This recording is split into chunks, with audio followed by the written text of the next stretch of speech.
नमस्कार प्रिय छात्र और छात्राएं, मैं जितेंद्र कुमार। ये वीडियो हमारी 50 की है और इससे पहले भी 40 की पढ़ी हैं, 50, 60, 70, 80 की पढ़ी हैं, जो शॉर्ट हैंड सिंह पढ़ाली की बुक पे पढ़ी हैं। तो आप सीक्वेंस से करें, पहले कम से ज़्यादा की ओर करें। और इनको शुरू करने के पहले आप होमवर्क ज़रूर हमें व्हाट्सएप के माध्यम से चेक कराएं और उसकी 10 बार प्रैक्टिस करने के बाद इनको टारगेट करें। और विशेष जानकारी के लिए जो नए बच्चे हैं वो मुझसे कांटेक्ट करें। Ready, start. हमने देख लिया है कि संसार में राजनीतिक लोकतंत्र यदि किसी प्रकार की आर्थिक समानता के चौड़े आधार पर नहीं है तो वह दिखावा मात्र रह जाता है। जिस समाज में संपत्ति की असमानता हो वहाँ लोकतंत्र के राग का कोई अर्थ नहीं होता, लेकिन यह आर्थिक एकता केंद्रीभूत बड़े बड़े उद्योगों पर आधारित समाजवादी व्यवस्था के रूप में हो सकती है या लोकतंत्रात्मक हो सकती है, जो बहुत अंशों तक विकेंद्रित हो।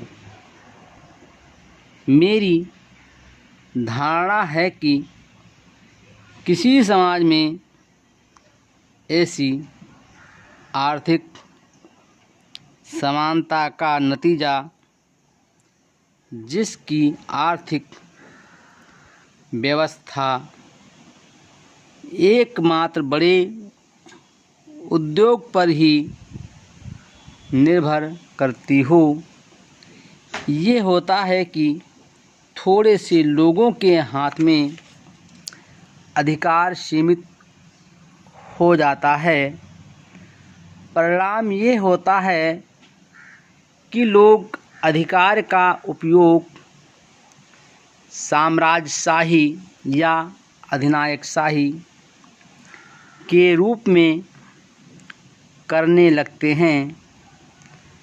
ऐसी अवस्था में शासक केवल प्रजा के राजनीतिक वरन आर्थिक जीवन का भी नियंत्रण करने लगते हैं।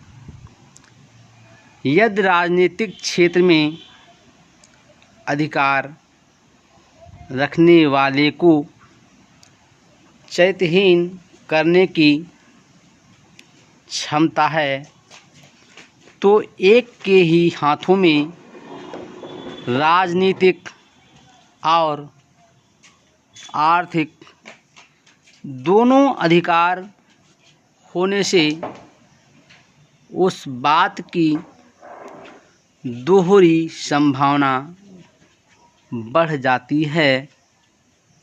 पूंजीवाद ने लोकतंत्रवाद की हत्या इसी कारण की कि पूंजीवादी वर्ग के हाथ में प्रत्यक्ष या अप्रत्यक्ष रूप से राजनीतिक अधिकार चला गया।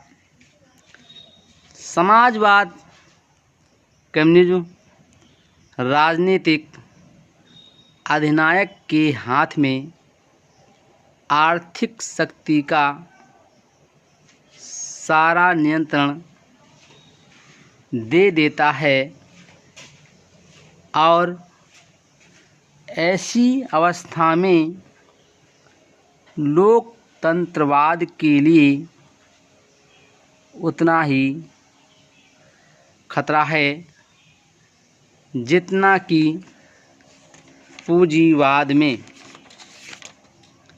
सरकारी विभाग में डाक विभाग एक उत्तरदायित्वपूर्ण विभाग है।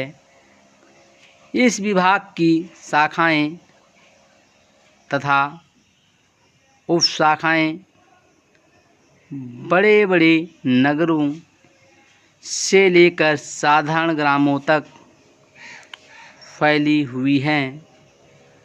बड़े डाकखानों के अधीन छोटे डाकखानों को ब्रांच पोस्ट ऑफिस अथवा सब पोस्ट ऑफिस कहते हैं।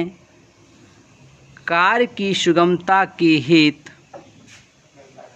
कई ग्रामों की सीमा बनाकर उन्हें डाकखाने से संबंधित कर दिया जाता है। शहरों की भांति देहात में भी पोस्टमैन को साधारण लोग डाकिया कहते हैं। एक्सप्रेस डिलीवरी केवल शहरों में बांटी जाती है। यदि आप अपने किसी संबंधी को पत्र लिखना चाहते हैं तो आपको इस प्रकार लिखना होगा। सर्वप्रथम पोस्ट कार्ड या लिफाफा डाकखाने से लाना होगा। उसमें समाचार लिखने के बाद पाने वाले का साफ पता लिखकर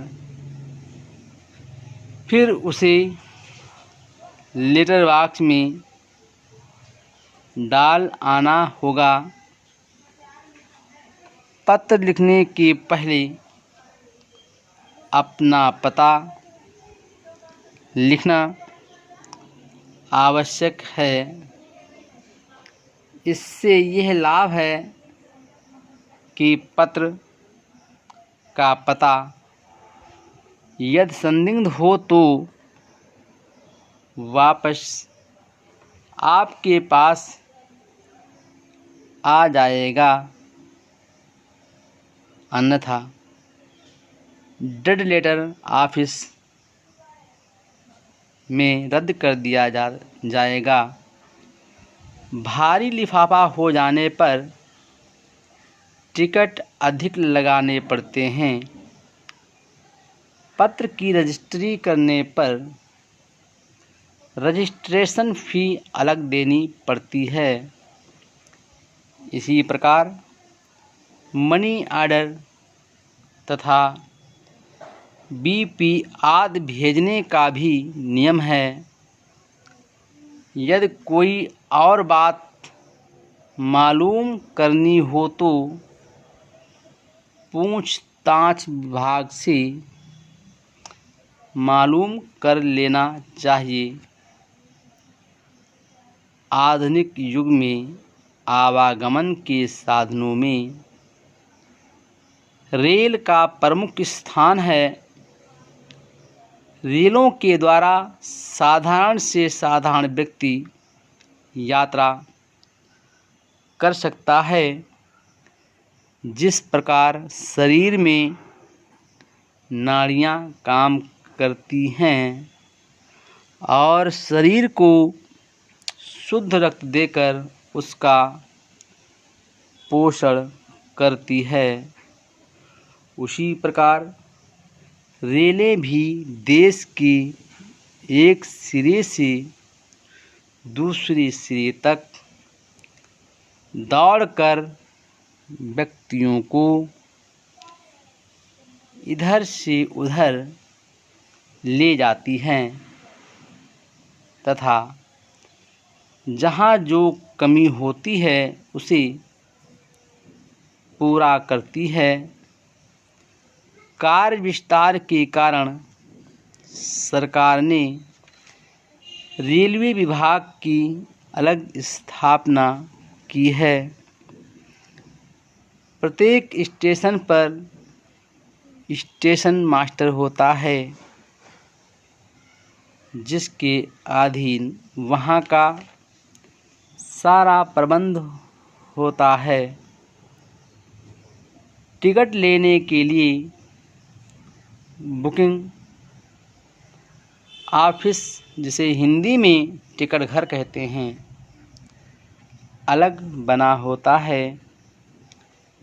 स्टेशन के प्रत्येक विभाग के अनुसार कर्मचारियों के काम बांट दिए जाते हैं। रेलों में गाड़ियों के साथ रहने वाली पुलिस गार्ड, टिकट चेकर और ड्राइवर के साथ सहयोग करती हैं तथा यात्रियों को सुरक्षा का ध्यान रखती हैं। Full stop.